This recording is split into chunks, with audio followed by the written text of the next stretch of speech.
Builder Tushar ગિલાણીની દીકરીના જ્યારે લગ્ન લખાવાના હતા ત્યારે જ તેમના નિવાસસ્થાને પોતાની જે લાયસન્સવાળી રિવોલ્વર વડે ગોળી મારીને આપઘાત કરવાનો પ્રયાસ કર્યો હતો, જે બાદ ગતરોજ તેમને બ્રેઇનડેડ જાહેર કરાતા પરિવારે અંગદાનનો નિર્ણય લીધો હતો. જોકે આજરોજ 5 ફેબ્રુઆરીએ તેમના દીકરીના લગ્ન માટેની તારીખ નક્કી કરાઈ હતી.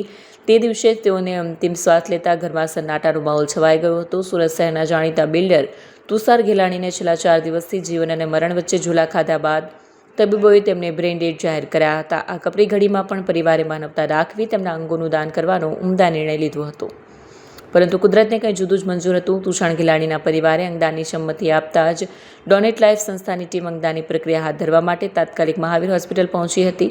આ સમયે ઉદ્યોગપતિ મુકેશ પટેલ, સામાજિક કાર્યકર મહેશ ચવાણી અને તુષારભાઈના વિશાળ મિત્ર વર્તુળ પણ હોસ્પિટલ ઉમટી પડ્યા હતા. જોકે જ્યારે અંગો મેળવવાની પ્રક્રિયા શરૂ કરવાની તૈયારીમાં હતી ત્યારે જ અચાનક તુષારભાઈને કાર્ડિયાક એરેસ્ટ આવ્યું. હાર્ટ બેસી જવાના કારણે શરીરના મહત્વના અંગો ફેલ થવા લાગ્યા, જેના પરિણામે કિડની, લીવર કે હૃદય જેવા અન્ય અંગોનું દાન નથી કરી શકાયું. અંતે માત્ર તેમના ચક્ષુઓનું દાન સ્વીકારવામાં આવ્યું.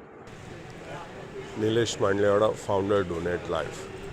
તુષારભાઈ ગેલાણીને સારવાર દરમિયાન ડૉક્ટર દ્વારા બ્રેઇનડેડ જાહેર કરવામાં આવ્યા હતા. અમારી ડોનેટ લાઈફની ટીમ અને તુષારભાઈના પારિવારિક મિત્ર એવા મુકેશભાઈ પટેલ, મહેશભાઈ સવાણી, જયેશભાઈ દેસાઈ, રાજહંસવાડા અને ડૉક્ટર દીપ્તિબેન પટેલ દ્વારા તુષારભાઈના પરિવારજનોને અંગદાનની માહિતી વિશે જાણકારી આપવામાં આવી, અંગદાન વિશે સમજાવવામાં આવ્યું.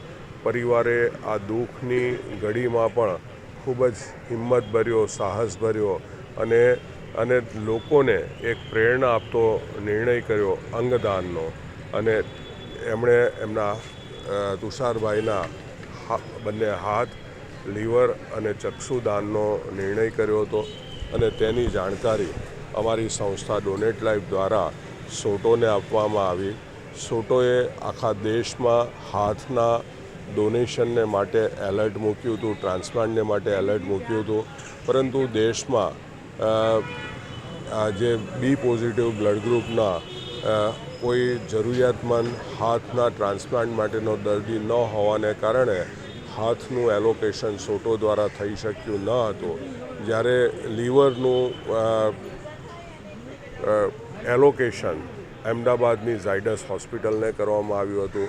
આજે વહેલી સવારે અમદાવાદની ઝાયડસ હોસ્પિટલની ટીમ સુરત મહાવીર હોસ્પિટલ ખાતે આવવા માટે નીકળી ગઈ હતી, પરંતુ કમનસીબે સવારે 10 વાગે તુષારભાઈને હૃદય રોગનો હુમલો આવ્યો. મહાવીર હોસ્પિટલના ડૉક્ટરોએ ખૂબ જ મહેનત કરીને તુષારભાઈના હૃદયને ફરી ધબકતું કરવા માટે 15 થી 20 મિનિટ સુધી CPR આપ્યું, પરંતુ એ હૃદય ધબકતું થઈ શક્યું નહીં અને 10 ને 20 કલાકે એમને અમૃત જાહેર કરવામાં આવ્યા અને ત્યારબાદ તેમને ચક્ષુઓનું દાન કરવામાં આવ્યું.